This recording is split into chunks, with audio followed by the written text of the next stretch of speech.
이 시간 저희들이 베드로전서 2장을 읽었습니다. 베드로전서 2장에서는 한 구절 한 구절이 우리에게 큰 은혜를 줍니다. 그리고 한 구절 한 구절 우리가 묵상하게 될 때 우리가 이 땅에서 험한 이 땅에서 죄가 많은 이 땅에서 하나님의 백성으로 어떻게 살아가야 될 것인가 그 지침을 이 2장에서는 우리에게 가르쳐 줍니다. 특히 우리가 이 애매한 고난을 받게 될 때 그럴 때 우리가 하나님을 생각함으로 참으라라고 말합니다. 하나님 공의 하나님 다 보고 계시니까 하나님께 맡기고 의탁하고 참으면 이는 하나님께 아름답다라고 말합니다. 막 참지 못하고 불평불망하고 원망할 것이 아니라 공의로운 그 하나님께 맡기고 의탁하면서 인내할 것을 요청합니다. 그러면은 그 공의로우신 하나님께서 반드시 하나님의 때에 하나님의 방법으로 하나님께서 보상하시고 또 심판하시고 채우심을 성경 우리로 깨닫게 합니다. 여러분 한번 보시기 바랍니다. 1절과 2절에 보면은요, 버릴 것이 있고 우리로 하여금 해야 될 일이 있다고 말합니다. 즉 악독을 버리고 기만을 버리고 외식을 버리고 시기를 버리고 비방하는 말을 버리라 라고 말합니다. 여러분 이와 같은 것들은요 다 욕심에서 난 것이거든요. 독하고요 마음이요 기만이다, 이것은 속이는 것을 얘기하잖아요. 외식한다라고도 마찬가지예요. 겉모습은 그런데 속마음은 다른 것이 외식이잖아요. 그러니까 또 시기하고 비방하고 이 모든 것들은 그의 마음이 온전하지 못하고 선하지 못하기 때문에 나온 것들입니다. 그런데 이러한 모습들을 버리라라고 말합니다. 하나님의 백성은 이러한 것들을 버릴 것을 요청합니다.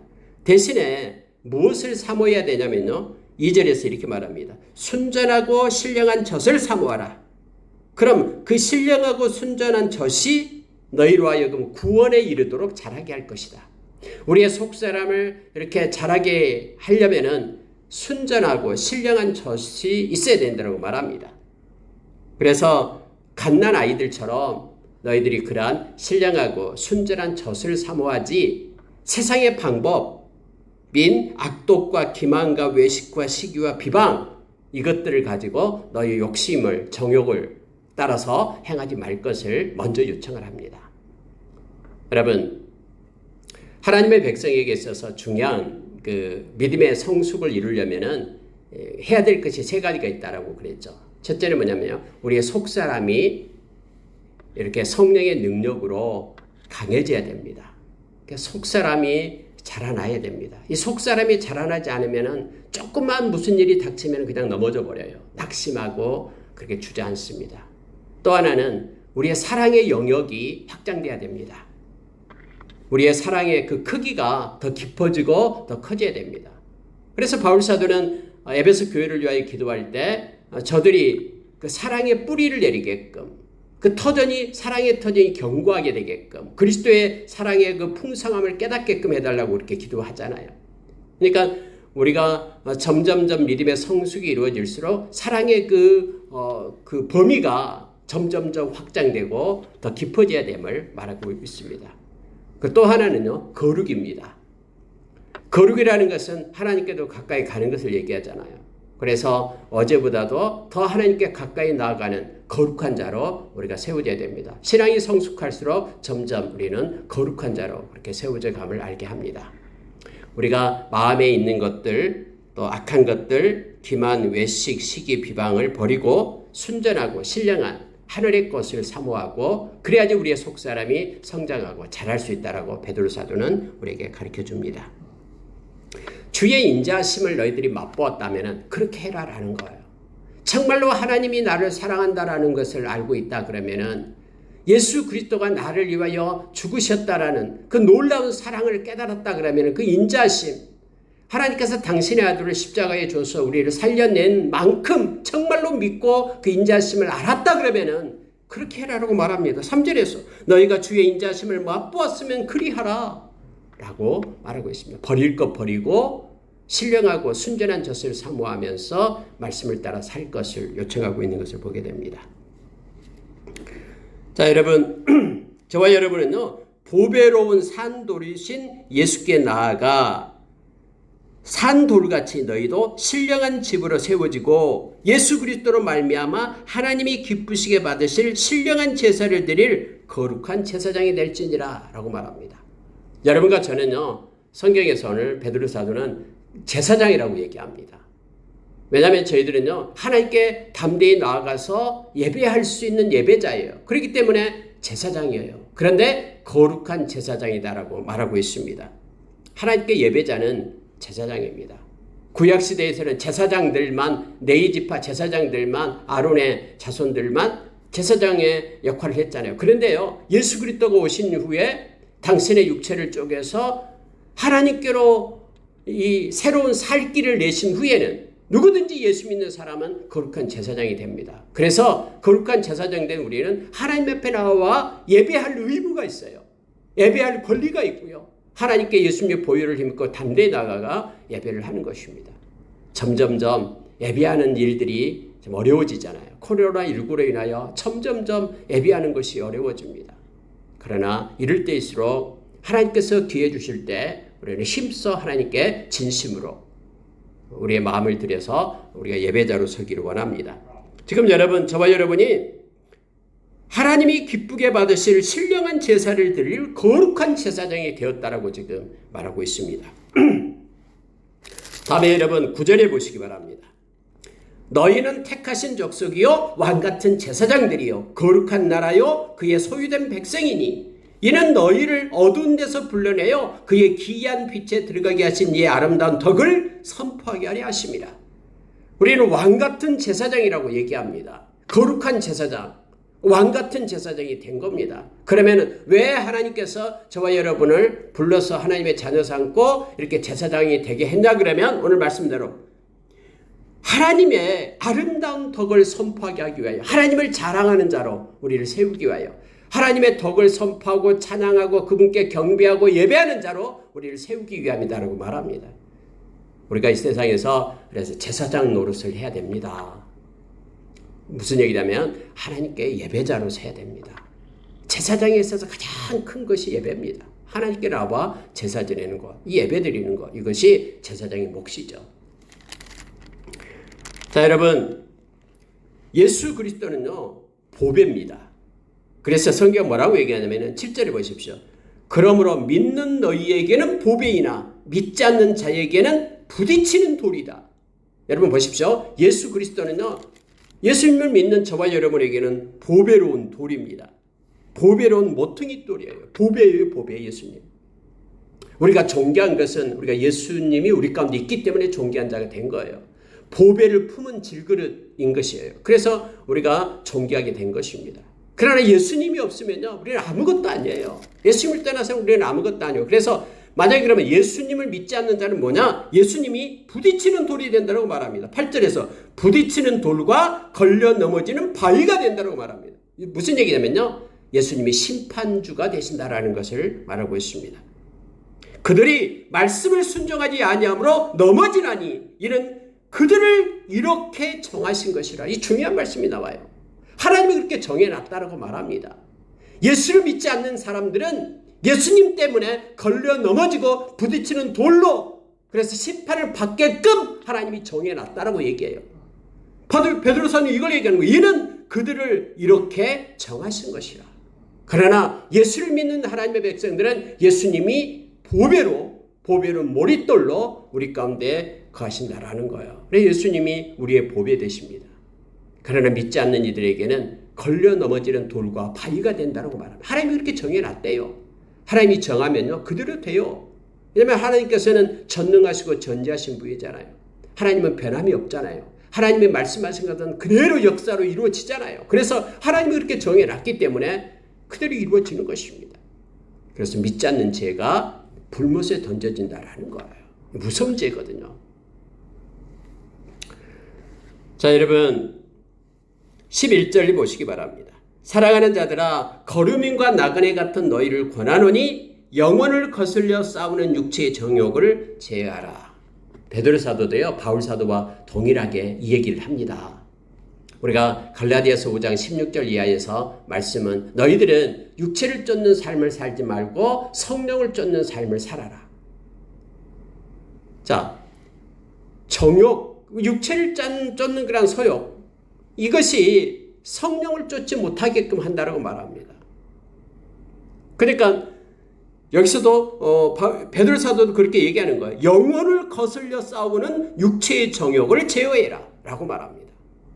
언제나 여러분, 이렇게 성령을 쫓는 것은 성령을 쫓는 것은 생명이고 평안이다 그랬잖아요. 로마서 8장에서요. 8장 5절 이하에서요. 그러나 육체를 쫓는 것, 육신을 따르는 것은 사망이다라고 우리에게 가르쳐주고 있죠.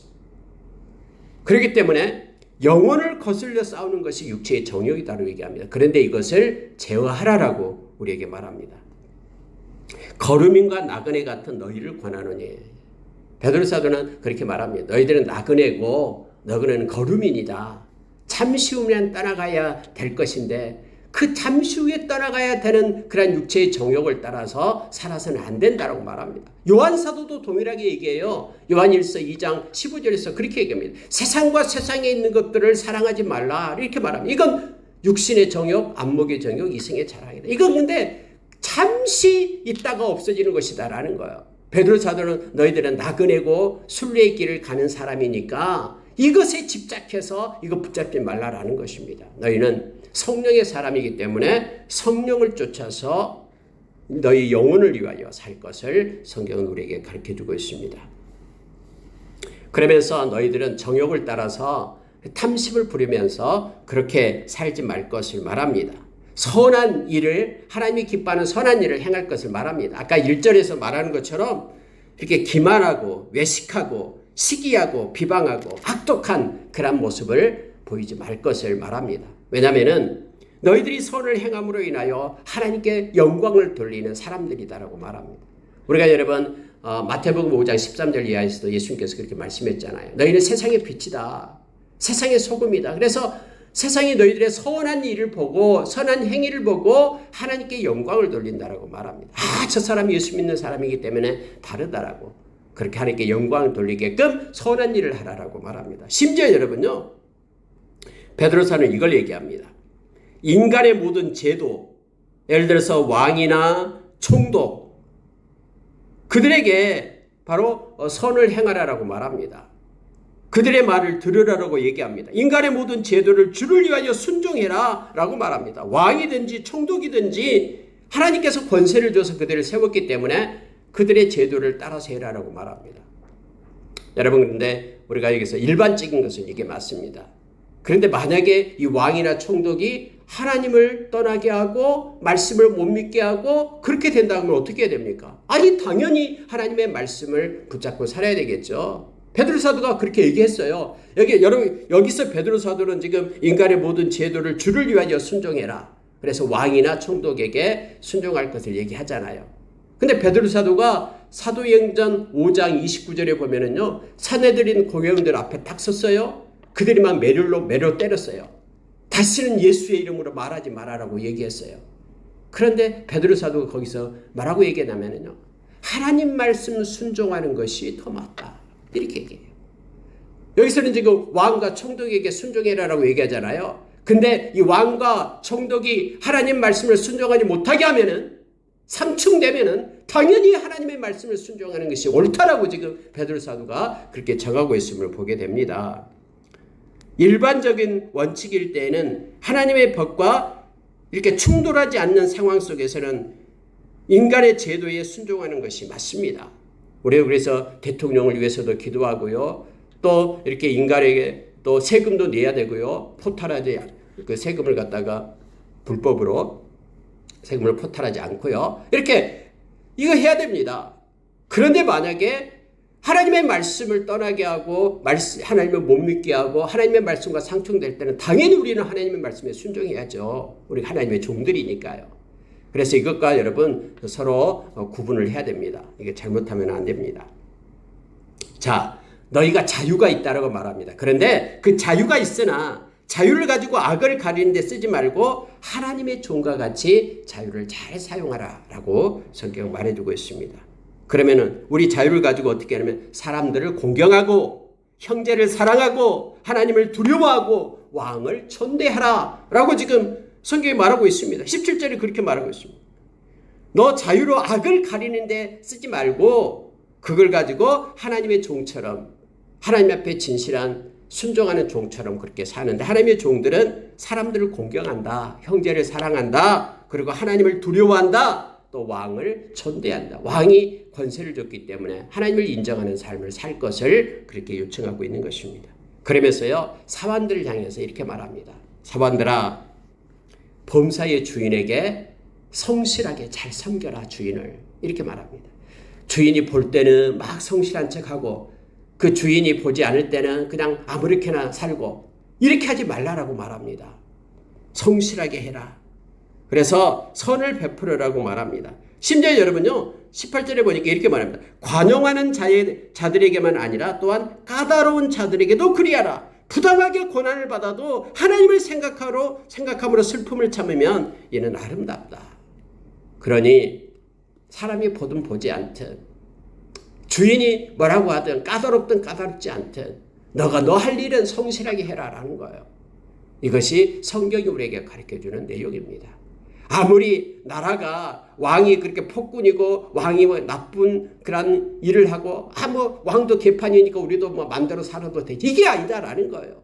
상관없이 우리는 하나님 앞에 선자이기 때문에 우리는 하나님 앞에서 성실하게 우리의 본분을 다하면 됩니다. 그러면 하나님께서 우리를 보시고 하나님의 방법대로 우리에게 축복해 주고 하나님이 보상해 준다라고 성경 말합니다. 선을 행함으로 고난을 받고 참으면 이는 하나님 앞에 아름답다.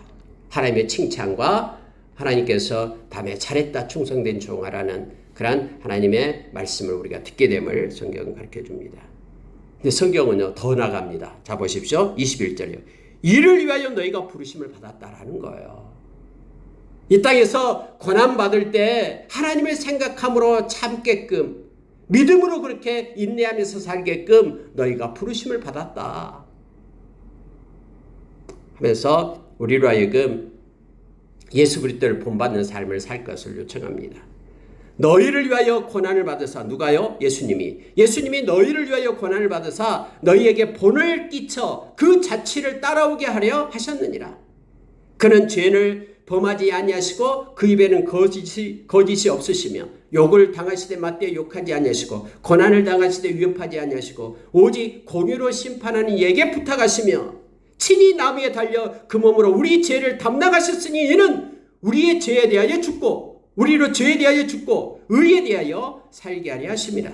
그가 채찍을 맞음으로 너희가 나음을 얻었나니. 여러분, 지금 이 베드로 사도는 어디를 얘기하고 있냐면은 이사야서 53장을 지금 말하고 있는 거예요. 예수님께서 왜 그런지 아냐? 너희를 위해서 그런 거야. 너희를 위해서. 지금 그렇게 말씀하고 있는 거예요. 너희를 구하기 위해서 예수님이 그런 고난을 받았다. 그러니 너희들도 고난이 온다고 해도, 예수님 때문에 고난이 온다 그러면 그거 받으라라는 거예요.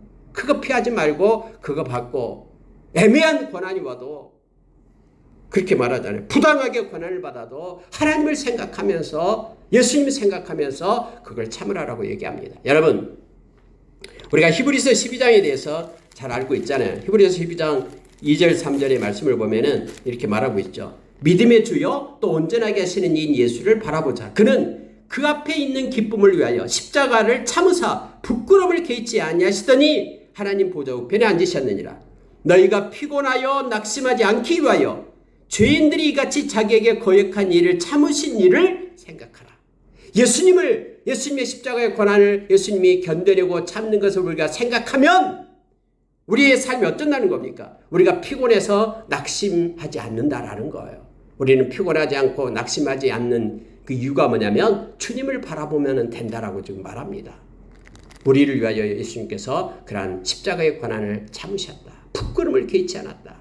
그러니 예수님 바라보는 자는 피곤하지 않고 예수님 바라보는 자는 낙심하지 않는다라는 거예요. 예수님처럼 또 고난을 받으신 예수님이 우리를 넉넉히 도우신다라고 히브리서 2장에서 우리에게 가르쳐주고 있죠. 자, 여러분 25절로 해서 2장이 마쳐지게 되는데요. 이 말씀이요. 너희가 전에는 양과 같이 길을 잃었더니 이제는 너희 영혼의 목자와 감독 되신 이에게 돌아왔다. 그러니 고난이 있을 때 예수님이 너희와 함께하면서 예수님은 너희의 목자가 되고 예수님은 너희의 감독이 된다. 그러니 근심하지 말라라고 말합니다. 예수님에게도 고난이 있었듯이 너희들에게도 고난이 있는데 너희들이 고난 받을 때에는 주님이 함께 하신다라는 거예요. 그분이 여러분, 저와 여러분의 영혼의 목자가 되신다고 말합니다. 이 목자라는 것은 인도하시는 분이다라는 거죠. 예수님이 우리 포기하지 않습니다. 우리를 끝까지 인도하십니다. 또 예수님 우리의 감독이 되시잖아요. 여러분, 감독은 뭡니까? 뭐 연극을 할 때 연극 감독은 지도해 주잖아요. 이렇게 해라, 이렇게 해라. 만약에 분장, 또 뭐 카메라 감독들은 카메라 앵글을 어떻게 잡고 다 지도해 주는 것이 감독이잖아요. 예수님 우리의 삶을 지도해 준다니까요. 그분께 맡기기만 하면은, 그분께 요청하기만 하면은, 그래서 예수님은 우리 영혼의 감독이 되신다고 말합니다. 우리를 친히 우리 인생을 아름다운 작품을 만들도록 이끄시는 그런 감독 되신 분이 우리 주님이셔요. 우리의 인생을 끝까지 인도하시고 우리와 함께 하시고 동행하신 분이 우리 주님이심을, 예수님이심을 지금 성경은 말해주고 있습니다. 전에는 양과 같이 길을 잃었다라고 말합니다. 제각기 자기 생각대로 살면은요 다 양처럼 길을 잃어버려요. 그게 이사야서 53장에서 우리에게 가르쳐준 것이 6절에서 말하고 있잖아요. 각기 제 길로 갑니다. 우리는 지혜가 없고 지식이 없어서 자기 정욕대로 살아가면 각기 제 길로 가서 다 길을 잃어버려요. 그러나 우리가 길을 잃지 않은 유일한 방법은 목자 되신 예수님께 가는 거예요. 우리가 이미 예수님이 우리의 목자가 되시기 때문에 우리는 부족함이 없습니다. 푸른 초장으로 잔잔한 물가로 그분이 인도하실 겁니다.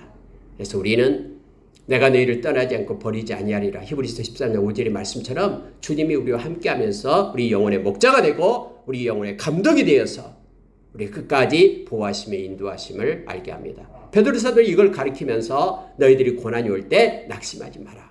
애매한 고난을 받아도 그렇게 말하고 있잖아요. 하나님을 생각함으로 참으라. 예수님을 생각해라. 라고 우리에게 교훈을 줍니다. 말씀을 마치겠습니다. 우리가 이 세상 살아갈 동안에 우리는 때로는 가끔씩 이렇게 갈등 속에 있습니다. 육체적인 정욕을 따라서 살 것인가? 아니면 성령을 쫓아 말씀을 따라 살 것인가? 그런 위치에 있을 때요. 우리는 담대하게 말씀을 택해야 됩니다. 왜냐하면 말씀대로 이루어지기 때문에 그렇습니다. 이것이 믿음으로 사는 것임을 성경은 가르쳐 줍니다. 우리 주님과 겸손히 동행하는 우리가 되기를 원합니다. 기도하겠습니다.